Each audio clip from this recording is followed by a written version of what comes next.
Hey, thanks very much for joining me here on Right Edition, where I got news and views with attitude, and I specifically want to talk about the left. Well, I was going to say today. I talk about them every day because they're crazy. Let's talk about this Jones person. She's the Attorney General in New York. I mean, she has this statement that so many of them use all the time. She says, hey, no one is above the law. That's a thing that they often use, her and all the other wackos, and that means everyone. It applies to everyone except for me. That's what it means. I mean, she's now looking like she broke the law, and she's just mouthing off continually. Now let's get over to the shutdown. The shutdown in the US of A is still going on, but I think it's an opportunity. It's an opportunity for the president to go in and change things, and he's doing that. He's knocking off trillions of dollars worth of programs, whether it be environmental nonsense and so many other things, that he's saying, hey, I have a free rein now. Hey, dummies. Why did you do this? It is kind of bizarre when you dig into it, but everyone does say it's your fault, but facts are facts, right? You read all this stuff, it's the Democrats' fault. But Trump, I like what he's doing. I mean, he's knocking salaries down, he's firing people. I mean, he's basically reshaping Washington. If it stays closed for another week, 2 or 3, I mean, that reshape is going to be substantial. Now, let's swing over to New York City. We have an election coming up there soon for the mayor.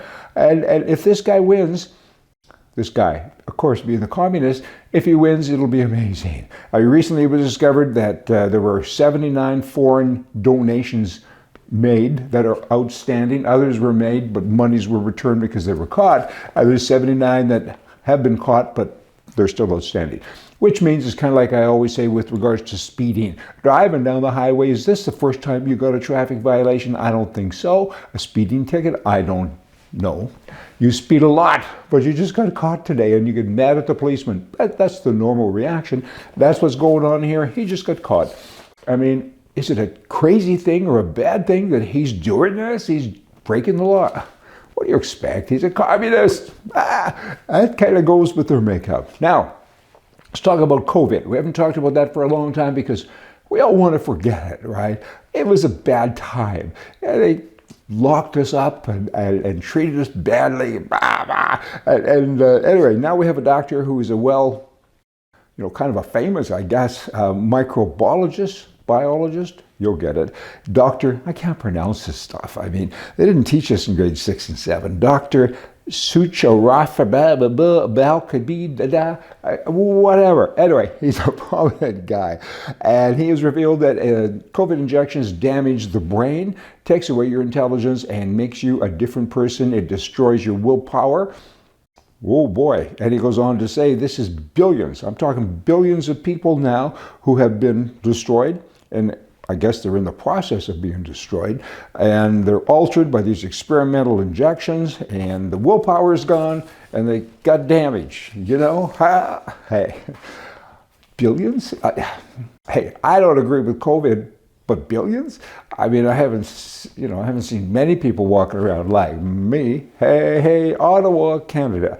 There's 11 Indian leaders from across the country now that have been named to government's new People's Council on Wednesday, tasked with advising the new federal body working to fast-track major infrastructure projects. So you now have a group of unelected people from a minority group who are in charge of what?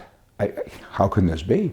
I mean, they've created this as a promise to Indian people that the government said, hey, we're going to work with you, but they're unelected. And are they qualified? A lot of them are not. I mean, maybe some are. But whatever, they shouldn't be doing this. So now the bureaucrats getting more money. They get paid by the meeting. By the way, I don't know the amount. It used to be $500 a meeting. I think it went up to double that. And now with the government in charge here, who knows who's doing the zoo and what they do. I mean, this is just more bureaucracy. And it harms the majority of Canadians because things will stall and get rejigged and different things from a group of people who have no right doing what they're doing, and the government is wrong. Just saying.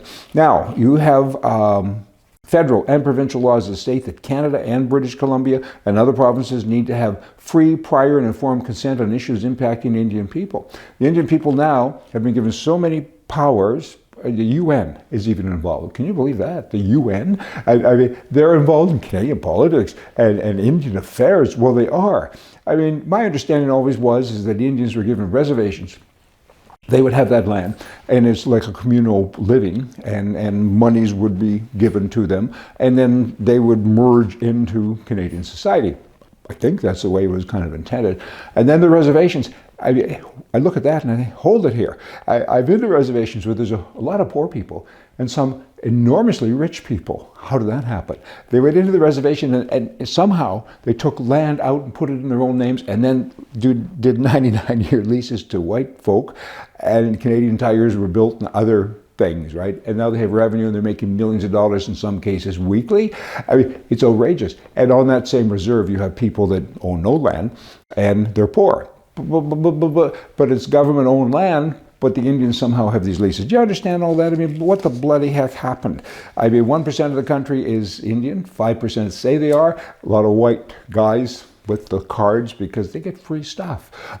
Kids go to university free and all of this. I don't know. Everyone should be treated fairly, but is this fair? Oh boy, I'm confused. Now, liberals. Lastly, liberals make me crazy. They're in their own world. I talked to a couple of them yesterday on an airplane, and it's wild how they think or don't think, I guess. Finally, I got so fed up, I was ready to give them 2 words, and it wasn't Merry Christmas. Hey, you fill in the blanks and y'all come back. See ya.